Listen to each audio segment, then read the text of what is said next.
নমস্কাৰ টাইমেটলৈ স্বাগতম মই অভিলাষ আৰু লৈ আহিছো এটা গুৰুত্বপূৰ্ণ খবৰ অসমৰ সমষ্টি পুনৰ্নিৰ্ধাৰণলৈ কংগ্ৰেছে যি ৰাজনীতি কৰিছে তাক লৈ বৰ্তমান সময়ত মুখ্যমন্ত্ৰী খৰব হৈছে মুখ্যমন্ত্ৰীয়ে স্পষ্টকৈ কৈছে কংগ্ৰেছৰ এইবোৰ কথাত ভুল নাযাব কংগ্ৰেছে যি শব্দ ব্যৱহাৰ কৰিছে যি জেৰিমেণ্ডাৰিং শব্দ ব্যৱহাৰ কৰিছে এই শব্দ কেৱল ৰাইজক বিভ্ৰান্ত কৰিবলৈ ব্যৱহাৰ কৰিছে অসমৰ সমষ্টি পুনৰ্নিৰ্ধাৰণ হৈছে অসমীয়াৰ অস্তিত্ব ৰক্ষাৰ কবচ বুলি স্পষ্টকৈ কৈছে মুখ্যমন্ত্ৰীয়ে আৰু এনেকৈ বিৰোধীৰ বিভ্ৰান্তিকৰ ৰাজনীতিক লৈ স্পষ্টকৈ মুখ্যমন্ত্ৰীৰ প্ৰত্যাহ্বান দেখিবলৈ পোৱা গৈছে মুখ্যমন্ত্ৰীয়ে স্পষ্টকৈ কৈছে কংগ্ৰেছে কেৱল ৰাইজক বিভ্ৰান্ত কৰিবলৈহে এনেকুৱা শব্দ ব্যৱহাৰ কৰিছে এই ক্ষেত্ৰত মুখ্যমন্ত্ৰীয়ে সামাজিক মাধ্যমত পোষ্ট কৰিছে কি কৈছে মুখ্যমন্ত্ৰীয়ে লৈ আহিছো সবিশেষ জনাই আছো টাইম 8 বিগ ব্ৰেকিং ডাঙৰ খবৰ কংগ্ৰেছৰ অপপ্ৰচাৰত ভুল নাযাব মুখ্যমন্ত্ৰীয়ে পোনপটীয়াকৈ প্ৰত্যাহ্বান জনাইছে কংগ্ৰেছ তথা বিৰোধীক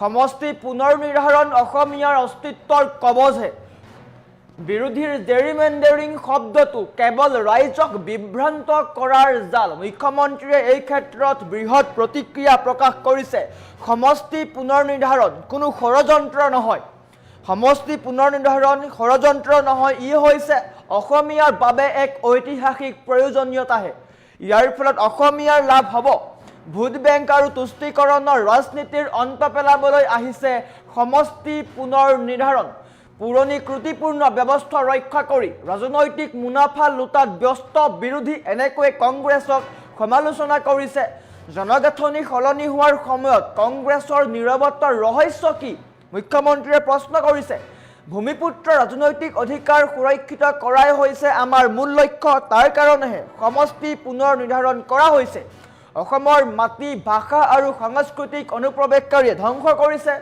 আৰু বিৰোধী বিত্ৰস্ত হৈছে কাৰণ এতিয়াৰ পৰা তেওঁলোকৰ সেই শোষণৰ ৰাজনীতি নচলিব নিজৰ ৰাজ্যত যাতে ভূমিপুত্ৰই সংখ্যালঘু হ'বলগীয়া নহয় সেয়াহে নিশ্চিত কৰা হৈছে গণতন্ত্ৰ নহয় নিজৰ ৰাজনৈতিক সুবিধা হেৰুৱাৰ ভয়তে হাহাকাৰ কৰিছে কংগ্ৰেছে আৰু এনেকৈ বিৰোধীৰ বিভ্ৰান্তিকৰ ৰাজনীতিক লৈ মুখ্যমন্ত্ৰীয়ে পোনপটীয়াকৈ প্ৰত্যাহ্বান জনাইছে মুখ্যমন্ত্ৰীয়ে কৈছে কংগ্ৰেছৰ অপপ্ৰচাৰত ভুল নাযাব সমষ্টি পুনৰ্নিৰ্ধাৰণ অসমীয়াৰ অস্তিত্বৰ কবচ বুলি উল্লেখ কৰিছে এয়া হৈছে মুখ্যমন্ত্ৰীয়ে সামাজিক মাধ্যমত পোষ্ট কৰিছে কংগ্ৰেছৰ যি অপপ্ৰচাৰ যি জেৰিমেণ্ডাৰিং শব্দ ব্যৱহাৰ কৰি আছে কংগ্ৰেছে কেইবাটাও অভিযোগ উত্থাপন কৰিছিল আৰু সেই অভিযোগক লৈ মুখ্যমন্ত্ৰীয়ে প্ৰতিক্ৰিয়া প্ৰকাশ কৰিছে মুখ্যমন্ত্ৰীয়ে কৈছে কংগ্ৰেছে যি ৰাজনীতি কৰিছে সেয়া কেৱল জনতাক বিভ্ৰান্ত কৰোৱাৰ চেষ্টা বুলি উল্লেখ কৰিছে মুখ্যমন্ত্ৰীয়ে স্পষ্টকৈ এই কথা কোৱা পৰিলক্ষিত হৈছে মুখ্যমন্ত্ৰীয়ে সামাজিক মাধ্যম যোগে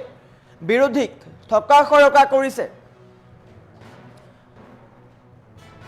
মুখ্যমন্ত্ৰীয়ে সামাজিক মাধ্যম যোগে এটা পোষ্ট কৰিছে এই পোষ্টটো দেখুৱাৰ চেষ্টা কৰিছো দেখুৱাই আছো এয়া হৈছে সামাজিক মাধ্যমত কৰা পোষ্ট মুখ্যমন্ত্ৰীয়ে তাত স্পষ্টকৈ কংগ্ৰেছক প্ৰত্যাহ্বান জনাইছে জেৰিমেণ্ডাৰিং কংগ্ৰেছে এটা শব্দ ব্যৱহাৰ কৰি আছে সদনতে হওক বা সামাজিক মাধ্যম বা সংবাদ মাধ্যমৰ সন্মুখতেই হওক কংগ্ৰেছে এটা শব্দ প্ৰয়োগ কৰি আছে সেই শব্দ হৈছে জেৰিমেণ্ডাৰিং যাৰ অৰ্থ হৈছে সমষ্টি পুনৰ্নিৰ্ধাৰণৰ ফলত বিজেপিয়ে নিজৰ সুবিধা চাইছে আৰু এয়া সম্পূৰ্ণ মিছা বুলি মুখ্যমন্ত্ৰীয়ে উল্লেখ কৰিছে এই সম্পূৰ্ণ মিছা বুলি ৰাইজক বিভ্ৰান্ত কৰাৰ চেষ্টা কৰা হৈছে বুলি স্পষ্টকৈ কৈছে মুখ্যমন্ত্ৰী আৰু এনেকৈ বিৰোধীক ঠকা কৰিছে মুখ্যমন্ত্ৰীয়ে সামাজিক মাধ্যম যোগে পোষ্ট কৰি স্পষ্ট কৰিছে এই কথা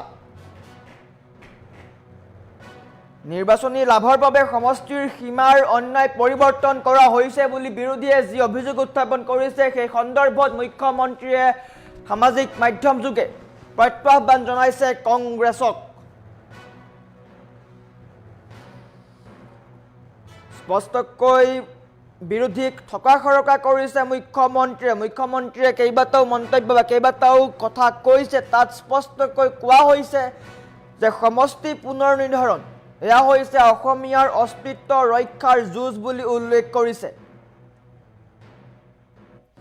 বিৰোধীয়ে সমষ্টি পুনৰ্নিৰ্ধাৰণক লৈ কেইবাটাও অভিযোগ উত্থাপন কৰিছিলে বা মন্তব্য প্ৰকাশ কৰিছিলে আৰু সেই মন্তব্যৰ প্ৰতিক্ৰিয়া দিছে মুখ্যমন্ত্ৰীয়ে নিৰ্বাচন আয়োগে সমষ্টিসমূহৰ চূড়ান্ত সীমা নিৰ্ধাৰণ কৰি নিৰ্বাচনৰ অধিসূচনা জাৰি কৰিবলৈ সাজু যেতিয়া হৈছিল সেই সময়ত কংগ্ৰেছ আৰু আন বিৰোধী দলসমূহে অভিযোগ তুলিছিল যে শাসকীয় বা বিজেপি বা NDA মিত্ৰজোঁটে নিজৰ সুবিধা অনুযায়ী সমষ্টিৰ সীমা ৰচনা কৰিছে। কংগ্ৰেছৰ অভিযোগ অনুসৰি NDA চৰকাৰে নিজৰ সুবিধা অনুযায়ী ভোট লাভ কৰিবলৈ সমষ্টিৰ সীমা নিৰ্ধাৰণ কৰিছে। আৰু বৰ্তমান চলি থকা নিৰ্বাচনী প্ৰচাৰৰ সভাসমূহত বিৰোধী নেতাসকলে এই শব্দটো বাৰে বাৰে ব্যৱহাৰ কৰি আহিছে। তেওঁলোকৰ মতে কেইবাটাও ঐতিহাসিক সমষ্টিৰ বিলুপ্তি ঘটাই বা ভৌগোলিক অৱস্থান সলাই চৰকাৰে নিৰ্বাচনী ফলাফল নিজৰ পক্ষত ৰাখিবলৈ এই জেৰিমেণ্ডাৰিং বা সমষ্টিৰ অন্যায় সাল সলনিৰ আশ্ৰয় লৈছে বুলি অভিযোগ আনিছিলে। আৰু সেই অভিযোগক পুনচাতে প্ৰত্যাখ্যান কৰিছে মুখ্যমন্ত্ৰীয়ে। মুখ্যমন্ত্ৰীয়ে কৈছে অসমত সমষ্টিৰ পুনৰ নিৰ্ধাৰণ ষড়যন্ত্ৰ নহয়, এয়া হৈছে অসমীয়াৰ অস্তিত্ব ৰক্ষাৰ কবচহে। আৰু এনেকৈ বিৰোধীক থকা সৰকা কৰিছে মুখ্যমন্ত্ৰীয়ে। কংগ্ৰেছক স্পষ্টকৈ কৈছে কংগ্ৰেছে ৰাইজক বিভ্ৰান্ত কৰাৰ চেষ্টা কৰিছে আৰু ৰাইজক বিপথে পৰিচালিত কৰাৰ চেষ্টা কৰিছে। অসমৰ সমষ্টি পুনৰ নিৰ্ধাৰণক লৈ বিৰোধীয়ে চলোৱা অপপ্ৰচাৰৰ বিৰুদ্ধে সৰব হৈছে মুখ্যমন্ত্ৰী। কংগ্ৰেছৰ অপপ্ৰচাৰত ভুল নাযাব। বিৰোধীয়ে ব্যৱহাৰ কৰা জেৰিমেণ্ডাৰিং শব্দটো কেৱল মানুহক বিভ্ৰান্ত কৰিবলৈহে ব্যৱহাৰ কৰা হৈছে। এনেকৈ মুখ্যমন্ত্ৰীয়ে পোনপটীয়াকৈ বিৰোধীক তথা কংগ্ৰেছক সমালোচনা কৰিছে। কংগ্ৰেছৰ অপপ্ৰচাৰত ভুল নাযাব। সমষ্টি পুনৰ নিৰ্ধাৰণ অসমীয়াৰ অস্তিত্ব ৰক্ষাৰ কবচহে বুলি উল্লেখ কৰিছে মুখ্যমন্ত্ৰীয়ে। সামাজিক মাধ্যমত পোষ্ট কৰিছে মুখ্যমন্ত্ৰীয়ে। সামাজিক মাধ্যম যোগে পোষ্ট কৰি কংগ্ৰেছক সমালোচনা কৰিছে, প্ৰত্যাহ্বান জনাইছে। কংগ্ৰেছক কৈছে তেওঁলোকেই কেৱল জনগাঁথনি পৰিৱৰ্তন কৰিছিল আৰু সেই জনগাঁথনি পৰিৱৰ্তনৰ সময়ত তেওঁলোক কিয় মৌন আছিল। যেতিয়া অসমত জনগাঁথনি পৰিৱৰ্তন হ'ল, হিন্দু লোক সংখ্যালঘু হ'ল, খিলঞ্জীয়া লোক সংখ্যালঘু হ'ল, তেতিয়া কংগ্ৰেছে কিয় মৌনতা অৱলম্বন কৰিছিল, মুখ্যমন্ত্ৰীয়ে প্ৰশ্ন কৰিছে। আৰু এনেকৈ থকা সৰকা কৰিছে কংগ্ৰেছক। নিজৰ ৰাজ্যত যাতে ভূমিপুত্ৰ সংখ্যালঘু হ'বলগীয়া নহয় তাৰ কাৰণেহে সমষ্টি পুনৰ নিৰ্ধাৰণ কৰা হৈছে বুলি উল্লেখ কৰিছে। মুখ্যমন্ত্ৰীৰ মতে সমষ্টি পুনৰ নিৰ্ধাৰণ কোনো ৰাজনৈতিক ষড়যন্ত্ৰ নহয়, বৰঞ্চ ই অসমীয়া জাতিৰ অস্তিত্ব ৰক্ষাৰ কাৰণে এক ঐতিহাসিক প্ৰয়োজনীয়তা। দীৰ্ঘদিন ধৰি চলি অহা ৰাজনৈতিক প্ৰক্ৰিয়াত খিলঞ্জীয়া বা ভূমিপুত্ৰসকলৰ যি অধিকাৰ খৰ্ব হোৱাৰ আশংকা আছিল, এই নতুন ব্যৱস্থাই তাক এক আইনী সুৰক্ষা প্ৰদান কৰিব বুলি মুখ্যমন্ত্ৰীগৰাকীয়ে প্ৰকাশ কৰিছে। বিৰোধীৰ জেৰিমেণ্ডাৰিং প্ৰসংগ আৰু মুখ্যমন্ত্ৰীয়ে প্ৰত্যাহ্বান জনাইছে। এই ক্ষেত্ৰত বিৰোধীয়ে সমষ্টি পুনৰ নিৰ্ধাৰণক নিজৰ সুবিধা অনুসৰি সীমা নিৰ্ধাৰণ কৰা বা জেৰিমেণ্ডাৰিং বুলি যি অভিযোগ উত্থাপন কৰিছে তাক মুখ্যমন্ত্ৰীয়ে ৰাইজক বিভ্ৰান্ত কৰাৰ এক জাল বুলি অভিহিত কৰিছে। তেওঁৰ মতে বিৰোধীয়ে গণতন্ত্ৰ বিপন্ন হোৱাৰ যি হাহাকাৰ কৰিছে সেয়া আচলতে গণতন্ত্ৰৰ বাবে নহয়, বৰঞ্চ নিজৰ ৰাজনৈতিক ভূমি হেৰুৱাৰ ভয়তহে। পূৰ্বৰ ত্ৰুটিপূৰ্ণ ব্যৱস্থাৰ জৰিয়তে যি ভোট বেংক আৰু তুষ্টিকৰণৰ ৰাজনীতি চলি আছিল, এই প্ৰক্ৰিয়াই তাৰ অন্ত পেলাব।